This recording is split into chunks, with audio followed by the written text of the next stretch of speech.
ఏదైతే మొంతా తుఫాను ఉందో ఆ తుఫానులో భాగంగా చాలా మంది రైతులు నిజంగా కకావికలం అయిపోయారని చెప్పాలి. రైతులందరూ కూడా తీవ్రంగా నష్టపోయారు, చాలా మంది రైతులు.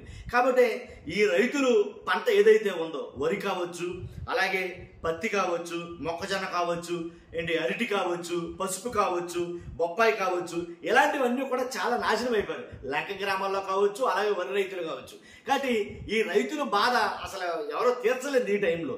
కాకపోతే ఇప్పుడు జరుగుతున్న కూటమి ప్రభుత్వంలో ఏదైతే పంట ఏదైతే నష్టపోయారో ఆ నష్టం అంచనాలు తప్పుగా జరుగుతున్నాయి.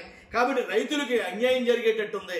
లేదు, ఆ తడిసిపోయిన ధాన్యం ఏదైతే ఉందో కొనమని ప్రభుత్వం చెప్తా ఉంటే మేము కొనమనేమో మిల్లర్లు మాట్లాడడం, ఇలా చాలా ఇబ్బందులు అయితే రైతులు ఉన్నారు. ఇలాంటి టైంలో ఖచ్చితంగా ఓదార్పు అనేది కావాలి, వాళ్ళకి మద్దతు తెలపడం అనేది కావాలి. వరి రైతులు కావచ్చు, రైతులందరికీ మద్దతు తెలపడం కోసం జగన్ గారు రంగంలోకి దిగారు.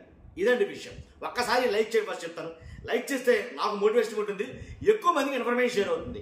ఎందుకంటే జగన్ గారి పర్యటన అంటే మామూలుగా ఉండదు మరి. కాబట్టి కొత్తగా మన ఛానల్ ఇస్తే పక్కగా సబ్స్క్రైబ్ చేయండి. మీ అమూల్యమైన అభిప్రాయాన్ని కామెంట్ రూపంలో తెలియజేయండి. జగన్ గారు మరో పర్యటన సిద్ధమయ్యారు.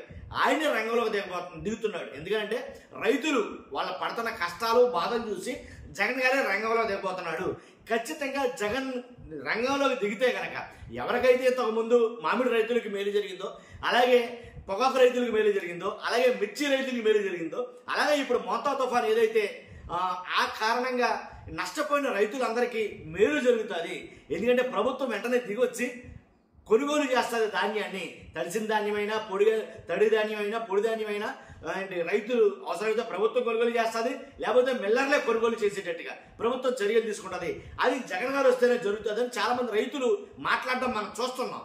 కాబట్టి అదే రకంగా జరగడం కోసం అందుగురించే 4వ తారీఖున కృష్ణా జిల్లాలో పర్యటించబోతున్నారు జగన్ గారు. కాబట్టి ఆయనే రంగంలోకి దిగి రైతుల దగ్గరికి వచ్చి వాళ్ళ కష్టాలను చూసి వాళ్ళకి మద్దతు ధర తెలపడం కోసం ప్రభుత్వం వెంటనే చర్యలు తీసుకునేటట్టుగా ఆయన దగ్గర చేయబోతున్నాడని రైతులు మాట్లాడుకున్నారు. కాబట్టి ఏదైతే కోట ప్రభుత్వంలో జరిగినటువంటి కొన్ని తప్పిదాలు రైతుల పాలిట శాపంగా మారాయని చెప్పాలి. ఇన్పుట్ సబ్సిడీ మంజూరును అటకెక్కించేశారు, అదైతే లేదు. తర్వాత పంట నష్టం మొక్కుబడిగా చేస్తున్నారనేది కొంతమంది రైతులు మాట్లాడుతున్న వాదన ఇది.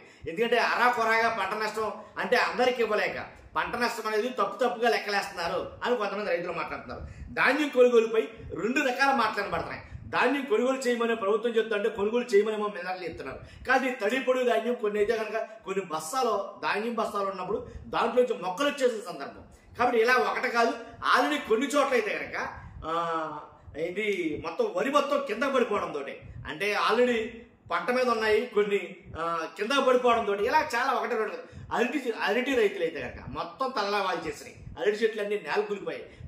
పసుపు రైతులు అయితే కనుక మొత్తం పంట అంతా నీటిలో మునిగిపోయి మొత్తం కుళ్ళిపోయిన పరిస్థితి.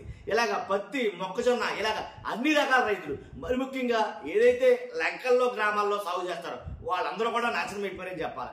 కాబట్టి ఎలాంటి పరిస్థితుల్లో రైతులు ఆదుకోవాల్సిన ప్రభుత్వం ఏదో కంటితుడుపు చర్యలుగా చేస్తే రైతులందరూ ఇబ్బందికి గురవుతారు, నష్టాలు చవిచూస్తారు. కాబట్టి ధాన్యం కొనుగోలుపైన ఒక ఖచ్చితమైనటువంటి నిర్ధారణ ఉండాలి అని రైతులు బాధపడుతున్న సంఘటన. కాబట్టి దాని నిమిత్తమే 4వ తారీఖున జగన్ గారు కృష్ణా జిల్లాలో పర్యటించబోతున్నారు. కృష్ణా జిల్లాలోని పెడన, మచిలీపట్నంలో మొంతా తుఫాను ఎక్కువగా ఏ ప్రభావిత ప్రాంతాలు ఉన్నాయో ఆ ప్రాంతాలన్నీ పర్యటించి రైతులకి సంఘీభావంగా రైతులకి మద్దతు ధర తెలపడం కోసం, రైతుల కష్టాలు చూడటం కోసం పర్యటించబోతున్నారు. కాబట్టి ఎక్కడెక్కడైతే రైతులు ఇబ్బందులు పడ్డారో ఆ ప్రాంతాలన్నీ తిరిగి పరిశీలించి వాళ్ళ కష్టాలని ప్రభుత్వానికి తెలిసేలాగా, ప్రభుత్వానికి కనిపించేలాగా చూపించబోతున్నాడనే చెప్పాలి, ఒక మాటలో చెప్పాల్సి వస్తే కనుక. కాబట్టి ఇదంతా ఒక ఎత్తు అయితే కనుక జగన్ గారి పర్యటన అంటేనే మనం ఆలోచన కాదు. అసలు చాలా మంది చాలా రకాలుగా ఆలోచిస్తారు. ఎందుకంటే జగన్ గారి పర్యటన అంతకుముందు మనం చూసాం. ప్రభుత్వం ఒప్పుకోకపోవడం జగన్ గారి పర్యటన చేయాలంటాం. కాబట్టి దాని నిమిత్తం అయితే కనుక చాలా ఇబ్బందులు ఎదురవుతున్నాయి. కాబట్టి రైతుల దగ్గరికి పరామర్శగా వెళ్తా ఉంటే జగన్ గారు మరి పర్మిషన్ ఇస్తారా ఇవ్వరా, అసలు ఆ పర్మిషన్ ఉంటుందా ఉండదా, 4వ తారీఖున జగన్ గారు వెళ్ళడానికి పర్మిషన్ ఇచ్చిందా లేదా ప్రభుత్వం. కాబట్టి ఇది చాలా ఉన్నది. పర్యటన అంటేనే తెలుసు కదా ఎలా జరుగుతుందో. జనాలేమో ముప్పడిగా వచ్చేయడం, జనాలంతా తండాలుగా రావడంతో జగన్ గారి దగ్గరికి అదేమో కొంచెం పోలీసులు కంట్రోల్ చేయలేనంత జనం వచ్చి పడిపోతుంటాయి. కోట ప్రభుత్వం ఆలోచించడం ఇవన్నీ ఒక ఎత్తు అయితే కనుక చాలా రాజకీయంగా అయితే కనుక జరుగుతున్నాయి జగన్ పర్యటన అనాలి.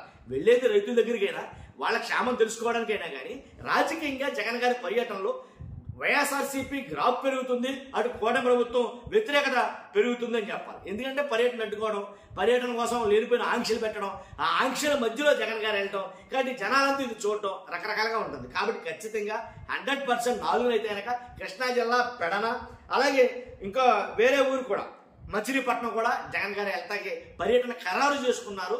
మరి ప్రభుత్వం ఆంక్షలే పెడుతుందా లేదా యథేచ్ఛకి వెళ్ళమని చెప్తుందా ఏంటని తెలియదు. కానీ మొత్తానికి అయితే ప్రస్తుతానికి అయితే కనుక జగన్ గారు ఫిక్స్ అయ్యారు రైతుల దగ్గరికి పర్యటన కోసం. చూస్తున్న మీరు అందరికీ మీ అభిప్రాయం కామెంట్ రూపంలో తెలియండి. ఫస్ట్ అయితే లైక్ చేయండి, కొత్తగా మన ఛానల్స్ పక్కాగా సబ్స్క్రైబ్ చేయండి. Thank you very much.